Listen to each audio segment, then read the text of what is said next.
For this exercise, I choose to demonstrate an interpersonal conflict that I witnessed between my ex-girlfriend Samira and her roommate Gabby. Ex-girlfriend Samira, she owns a 3-bedroom townhouse that she rent out her basement and one of her bedrooms to George Mason students. Um, Samira is very strict on her house rules, especially when it comes to bringing guys to the house, using the living room and the dining room area, and cleaning the kitchen right after they cook. She even made the renters to sign an agreement on the lease that they're not allowed to bring guys unless it's their family member for a day, and they're not allowed to use the kitchen or I'm sorry, they're not allowed to use the dining room and the living room area because she has purchased expensive furniture and she doesn't want them to ruin it. And also the kitchen, they can use it, but they're supposed to clean right after because they're all sharing the kitchen and she doesn't want it to be messy or unorganized. So recently, me and Samira were on a date, and Gabby texted Samira if she could bring her boyfriend. That made Samira very upset, but she did not respond back to Gabby's text message. And that night, when we went home at 10 o'clock at night, we saw Gabby sitting in front of in the living room with her laptop and a bowl of soup in front of her. And on the kitchen, all her dishes were on the top of the counter, which made Samira very angry. And I can see from her facial expression that she was getting upset and angry, and she was about to confront Gabby in a very aggressive manner.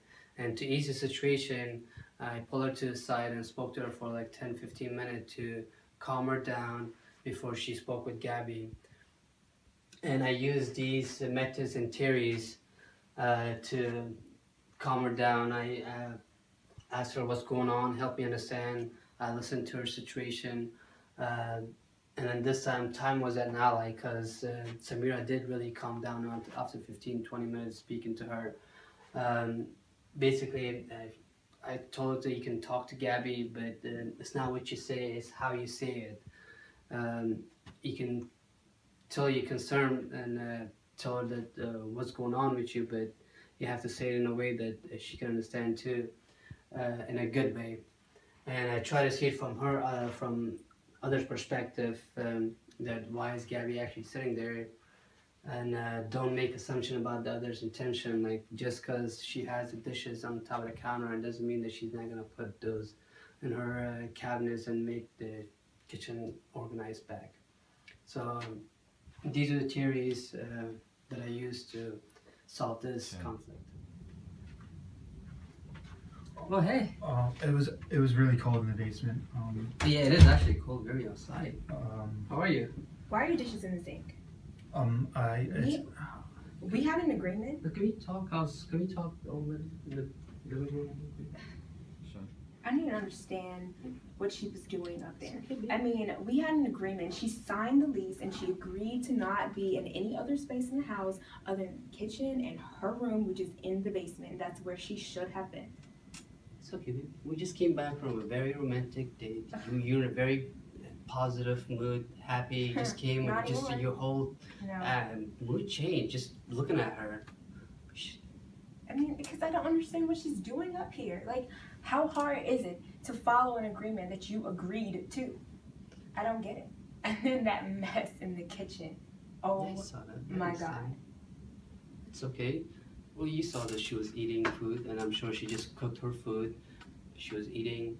I understand that she said she was not allowed to be staying in the living room, Yes. eating her soup and doing her homework. But as you know, downstairs basement is very cold. Outside was cold. Basement is, I'm sure, is cold too. I'm sure she's upstairs to just warm herself up and probably go back. And the dishes, you saw that she was just eating, so I saw that it was clean. She just left it there to dry and put it back in the cabinet. Okay, so what exactly are you telling me right now? I'm just saying, what can you do to make it more comfortable in the basement for her to sit in the basement and she shouldn't come upstairs? What can you do for her?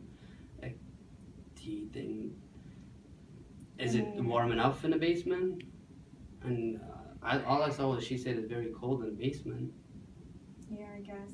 I guess it probably is pretty cold down there. And would you yourself, would you go and live in a basement right now in this cold weather? No, No. probably not.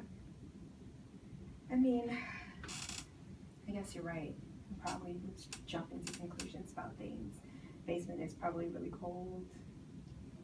So I don't know, I What do guess you think you can do to help the situation? we can get maybe I can get her a heater. That's a nice idea. I That's mean, I nice guess idea. I'm willing to do anything just to make sure, our agreement's followed. So I can probably do that for her. I just really need to talk to her about following through on our agreement. I mean, talk to her. I'm not saying don't talk to her. Talk to her, but you should talk to her in a very nice way. You shouldn't be very aggressive and confront her in a bad way. After all, she's your roommate. She's paying your rent. You're right.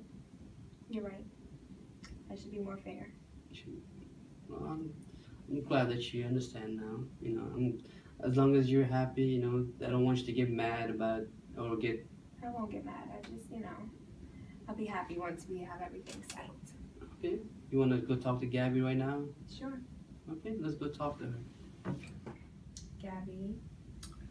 I just want to say I'm sorry. Like, I know I'm not supposed to be in the living room, but it was really cold in the basement, and I figured I could just warm up here real quick. And my dishes in the sink, like, I'm gonna clean them up. Like, don't freak out. They're just drying out there. Okay, I appreciate you for letting me know that, and I would also like to apologize.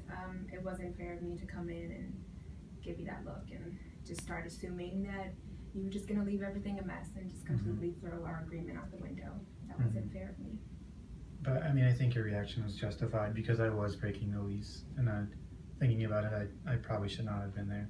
Certainly, but I could have. Sulaiman helped me see that I was going to go about that in a completely wrong way, and I don't want to alienate you. I mean, you are here, you're paying rent, you're helping me out, so I can help you out a little bit. The basement's cold, that's what you were saying. I'm offering I can buy you a heater for the basement. That would make it so much safe. nicer down there. Yeah, I don't, just to make sure that we kind of keep everything agreeable and friendly.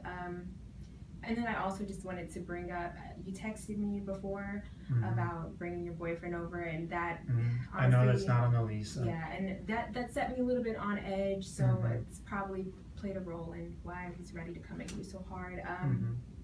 I'm willing to make some concessions there, since I do have Sulaiman here. If you're just willing to, give me enough notice, and maybe if they just doesn't spend the night, I'm willing to let you have a boyfriend over, okay, for a certain amount of time. I appreciate that. Yeah. Thank you. Right. Thank you, Sulaiman, for talking You're to her. welcome. Yeah, certainly. It really. Just want to make sure you guys are on good terms. Yeah. These small things shouldn't bother you guys. Shouldn't just I ruin your whole definitely day. appreciate you being here. I mean, it's the least I can do. I gotta make sure that, you're here to keep paying me money. Yeah. And to keep up with my end on this, I don't want to look too much like a hypocrite. Sulaiman, you've gotta go. Well, it's 11 o'clock. Yeah. Yeah. So, Bye. bye.